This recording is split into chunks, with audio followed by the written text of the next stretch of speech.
Good morning guys, good morning mga kabutingting. Ito na lang po, nagbabalik ang inyong handyman na si Danny Guzman. Ito po, may isa pong isang electric pan dito na ayaw umandar.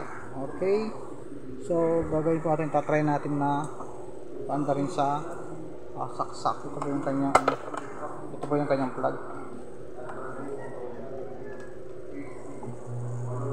Guys, narinig yung umuugong lang siya, pero mayroon siyang ano yan, no? Umuugong lang siya.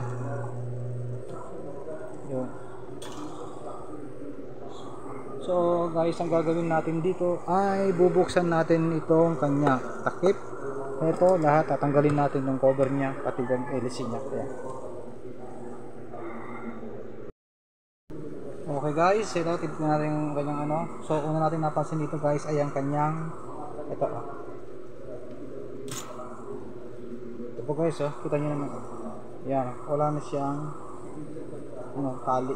Merong cable tie dapat yan nakatali yan, nakasafe po dapat guys. Saka ito wala na rin takip, kaya di malamang to, di na rin nagsiswing. Saka ito guys, tignan nyo yung kanyang capacitor, sabog. Ayan putok, kaya nangamoy. Ayan, sabi niya nangamoy daw. Ayan, capacitor guys. Ito po yung capacitor, sabog. Okay, ayan guys. So ayan, so sa ano ito, itong LC naman yan ay okay naman yan guys. Ayan ayan.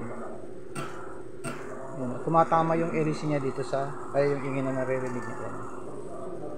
Freewheeling naman siya guys, so walang problema ang kanya guys, ang daming sira guys, pati itong kanyang cover ito. Sira na rin to. Ito, papalitan din to. Ito. Guys, ayan, tinanggal na natin. Okay, ayan na, last na.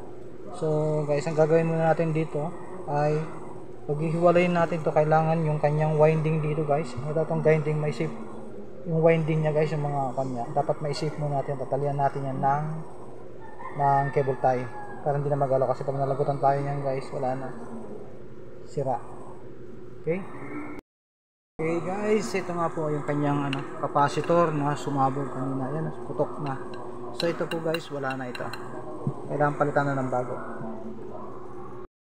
Okay guys, pero bago natin ito guys ay i-secure muna natin tong kanyang tanggal ng mga talagyan natin ito ng cable tie para kahit galaw-galawin natin hindi na siya malagot. Kasi guys, pag itong motor na ito pag nalagot, mahirap nang idugtong. Ayan po. Okay guys, ito na-secure na natin yung kanyang motor. Ayan. So ang naging sira lang dito guys ay itong capacitor. Ayan capacitor, at saka itong kanyang shafting.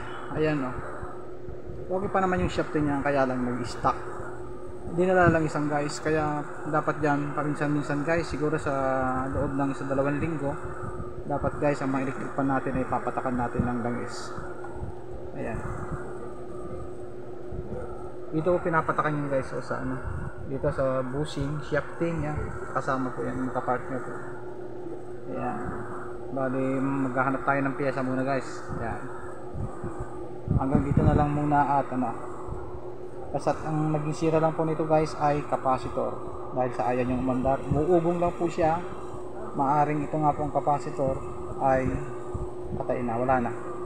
Okay guys, salamat. Ayan. Maliban sa sira nito guys, pahabol lang, wala na po sirang iba. Capacitor lang talaga. Ayan. Maliban doon, wala na. Okay guys, motor hindi sira, capacitor lang. Okay. Salamat po.